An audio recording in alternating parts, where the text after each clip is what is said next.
Welcome to my channel. இன்றைக்கி வீட்டில் இடியாப்பம் ரொம்ப சுலபமாக பண்ணலாம். அதுக்கு நான் 2 கப்பு அரிசி மாவு எடுத்துருக்கேன். ரெகுலராக இருக்கிற அரிசி மாவும் எடுத்துக்கலாம், இல்லை இடியாப்ப மாவு கடையில் கிடைக்கிறத அதையும் எடுத்துக்கலாம். இப்போ நான் அந்த 2 கப் மாவுக்கு 3 கப்பு தண்ணி கொதிக்க வச்சுருக்கேன். அது கொதிக்கச்சே நான் 3/4 ஸ்பூன் உப்பு போட்டிருக்கேன். நீங்கள் தேவைக்கு ஏற்ப உப்பு போட்டுக்கோங்க. 2 ஸ்பூன் எண்ணெய் விட்டுருக்கேன், 2 டீஸ்பூன்.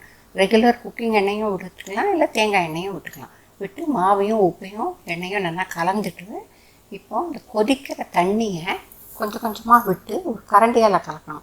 ஏன்னா தண்ணி ரொம்ப கொதிச்சுருக்கு, அதனால தண்ணியை விட்டு இந்த அளவுக்கு மாவு கலப்படுற வரைக்கும் அதை கலந்துட்டு இந்த மாதிரி எடுத்து பார்த்தா இந்த கையில் ஒட்டாமல் இப்படி இருக்கும். அது ரொம்ப சூடாக இருக்கும். அதனால் இப்போ அதை ஒரு தட்டு போட்டு மூடி வச்சிடணும். மூடி வச்சுட்டு இப்போ அதுக்கு குருமா தயார் பண்ணி அதுக்கு ஒரு வெங்காயம் 2 தக்காளி எடுத்து சின்ன பீசஸாக கட் பண்ணி வச்சுருக்கேன். மிக்சியில் நான் 1 பச்சை மிளகாய் போட்டிருக்கேன். நீங்கள் வேணால் 2-3 பச்சை மிளகாய் போட்டுக்கலாம். கொஞ்சம் ஒரு சின்ன துண்டு இஞ்சி தோல் சீவி போட்டிருக்கேன். 3 பல் பூண்டு போட்டிருக்கேன். பூண்டு போட்டால் நல்லா வாசனையாக இருக்கும் இந்த குருமாவுக்கு. 2 டேபிள் ஸ்பூன் அளவு தேங்காய் எடுத்து இதெல்லாம் நல்லா நைஸாக அரைச்சி வச்சுக்கணும். இப்போது ஒரு பாத்திரத்தில் 1 டேபிள் ஸ்பூன் அளவு எண்ணெய் விட்டு எண்ணெய் நல்லா காஞ்சதும் அதில் கட் பண்ணி வச்சுருக்கிற வெங்காயமும் கருவேப்பிலை கொஞ்சமாக போட்டு இப்போ நல்லா வதக்கணும். எண்ணெய் காஞ்சது வெங்காயம் கருவேப்பிலை மட்டும் போகிறோம். அதை போட்டு நல்லா வதக்கணும். மீடியம் ஃப்ளேமில் வச்சு வதக்கிறது நல்லது.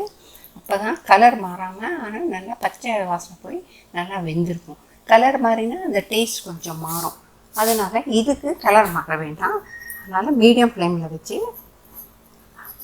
அதை வதக்கணும். இந்த பச்சை வாசனை போய் வெங்காயம் கொஞ்சம் நல்லா வதங்கச்சே பாக்கியெல்லாம் போடணும்.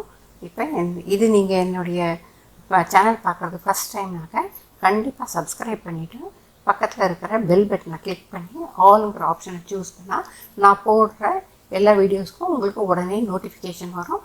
நீங்களும் இந்த வீடியோஸை மிஸ் பண்ணாமல் பார்க்கலாம். அதனால் கண்டிப்பாக சப்ஸ்கிரைப் பண்ணிவிட்டு இங்கே பாருங்கள். அப்போ தான் இந்த சேனலுக்கு அது ஒரு சப்போர்ட். இப்போது வெங்காயம் அந்த அளவுக்கு வதங்கினதும் கட் பண்ணி வச்சுருக்க தக்காளியை அதில் போட்டு வதங்கணும். தக்காளி இப்போ நல்லா வதங்கணும். அதுதான் குருமாவுக்கே நல்ல டேஸ்ட்டு. அதனால் அதை ஒரு மூடியை போட்டு மூடி மீடியம் ஃப்ளேமில் வச்சா ஒரு 5 நிமிஷத்தில் இந்த அளவுக்கு நல்லா வெந்துடும். தக்காளியும் வெங்காயமும் நல்லா சேர்ந்து நல்லா இந்த மாதிரி வெந்து பச்சை வாசனையும் போயிடும். நல்லா தக்காளியும் நல்லா வதங்கி வந்துடும். இப்போ அதில் 1/2 ஸ்பூன் மஞ்சள் பொடியும் 3/4 ஸ்பூன் உப்பும் போட்டுருக்கேன். உப்பு உங்கள் தேவைக்கு ஏற்ப நீங்கள் போட்டுக்கலாம். இப்போ அதை போட்டுட்டு 1/2 ஸ்பூன் மிளகா பொடி, 1 ஸ்பூன் கரம் மசாலா, 1 ஸ்பூன் தனியா பொடி போட்டிருக்கேன். ஏன்னா அரைச்சதுலேயும் மிளகா போட்டிருக்கோம், அதனால் மிளகா பொடி கொஞ்சமாக போட்டுக்கலாம். போட்டு இப்போ இந்த பொடிகளோட பச்சை வாசனை போகிறதுக்கு ஒரு 2 நிமிஷம் வதக்கினேன். போட்டால் அந்த பொடிகளோட பச்சை வாசனையும் இப்போ கலந்து நல்லா ஆகிடும். இப்போ இந்த அரைச்சி வச்ச தேங்காய், பூண்டு, இஞ்சி எல்லாம் அரைச்சி வச்சுருக்காங்க, அதை போட்டு அதை ஒரு 2 நிமிஷம் வதக்கணும். அதாவது இந்த இஞ்சியும் பூண்டோட பச்சை வாசனை போகிறதுக்காக அதை ஒரு 2 நிமிஷம் கைவிடாமல் கலரினான்னா நல்லா மிக்ஸ் ஆகி அந்த பச்சை வாசனை போய் இந்த மசாலாவோடலாம் எல்லாம் சேர்ந்து நல்லா மிக்ஸ் ஆகிடும். அப்போ தான் அந்த குருமா ரொம்ப டேஸ்டியாக இருக்கும். கைவிடாமல் கொஞ்சம் கலரினா அடி பிடிக்காமல் இருக்கும். அதனால தான் அதை கொஞ்சம் அந்த மாதிரி கலரணும். அதை கலர எந்த இடத்துலையுமே பச்சை வாசனை இல்லாமல் நல்லா வதங்கி வந்துடும். இப்போ அதில் 1 கப் விட்டுருக்கேன். 1 கப் இல்லை 1.5 கப்பு வரைக்கும் தண்ணி விட்டுக்கலாம். தண்ணி விட்டு நல்லா கலந்துட்டு அதுக்கு தேவையான கொஞ்சம் உப்பும் போட்டுக்கலாம். 3/4 ஸ்பூன் போட்டுக்கலாம், இல்லை 1 ஸ்பூன் போட்டுக்கலாம். அது அவங்க தேவைக்கு ஏற்ப உப்பும் போட்டுட்டு இப்போது அது கொதிக்க விடணும். அது இல்லைன்னா ஒரு 5 நிமிஷம் கொதிக்கட்டும். இப்போது ஒரு மூடியை போட்டு மூடி கொதிக்க வச்சா அந்த வாசனை நல்லா ரீட்டைன் ஆகும். அது கொதிக்கச்சே இப்போ இந்த மாவை இந்த மாதிரி எடுத்து பார்த்தா இந்த மாதிரி பிடிச்சு பார்த்தாக்க கையில் ஒட்டாமல் இருக்கும், நல்லா கலந்துருக்கும். ஆனால் அதை இப்போ நல்லா இழுத்து பிசியணும். நம்ம சப்பாத்தி மாவு பிசுற அளவுக்கு அதை பிசிஞ்சாதான் அதை பிழியறதுக்கு நல்லா சாஃப்டாக வரும். அந்த மாதிரி வரைச்சே இந்த மாதிரி கையால் இப்படி பிடிச்சி எடுத்து வச்சுருந்தோம்னாக்க அந்த குழலில் போட்டு பிழியறதுக்கு கையில் ஒட்டாமல் மாவு வரும். இப்போ இந்த மாதிரி குழலில் போட்டுட்டு இந்த மாதிரி இடியாப்ப பிளேட்டில் நம்ம அதை புழியலாம். இந்த மாதிரி இடியாப்ப பிளேட் இல்லைன்னா இட்லி தட்டுலேயும் அதை நம்ம புழிஞ்சிக்கலாம். எதில் வேணாலும் புழியலாம், இதுதான் யூஸ் பண்ணணும்னு இல்லை. ஆனால் இப்போ இந்த மாதிரி பிளேட்ஸ்லாம் ரொம்ப சௌரியமாக கிடைக்கிறது. அதனால் இதுலேயோ அல்லது இட்லி தட்டுலேயோ அதை மாவு புழிஞ்சால் ரொம்ப ஈஸியாக புழிய வரும். இப்போ போட்டு மாவை போட்டு கலரி பண்ணினோன்னா புழியிறது ரொம்ப கஷ்டமாக இருக்கும். இந்த மாதிரி பண்ணிச்சு மாவு நல்லா வெந்திருக்கும், புழியிறதும் ரொம்ப ஈஸியாக இருக்கும்.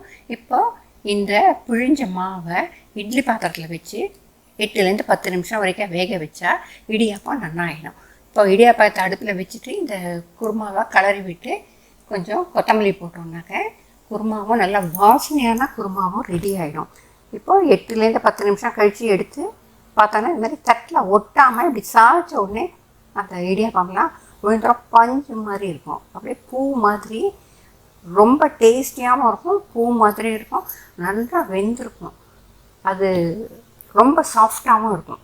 இந்த மாதிரி பண்ணிச்சு ரொம்ப சாஃப்டாக இருக்கும், டேஸ்டியாக இருக்கும், ஈஸியாக இருக்கும், கை வலிக்காமல் பண்ணலாம். அதனால் எவ்வளோ இடியாப்பம் வேணாலும் பண்ணலாம். ஏன்னா எல்லாருக்கும் இடியாப்பம்னா ரொம்ப பிடிக்கும், உடம்புக்கும் ரொம்ப நல்லது, எந்த டைஜஷனுக்கு எந்த விதமான பாதிப்பும் ஏற்படுத்தாது. அதனால இடியாப்பத்தை ஈஸியாக புழிஞ்சு பண்ணலாம். அது இந்த குருமாவோட ரொம்ப நல்லாயிருக்கும். எது வேணாலும் நம்ம கூட தொட்டுக்கலாம், சட்னி இல்லாமல் வேணாலும் பண்ணலாம். பட் இந்த குருமா வந்து ரொம்ப ரொம்ப நல்லாயிருக்கும் இந்த இடியாப்பத்துக்கு. அதனால் கண்டிப்பாக இதை மிஸ் பண்ணாமல் எல்லாரும் பண்ணிவிட்டு இது எப்படி இருந்ததுன்னு மறக்காமல் கமெண்ட் பண்ணுங்கள். அடுத்த வீடியோவில் சந்திக்கலாம்.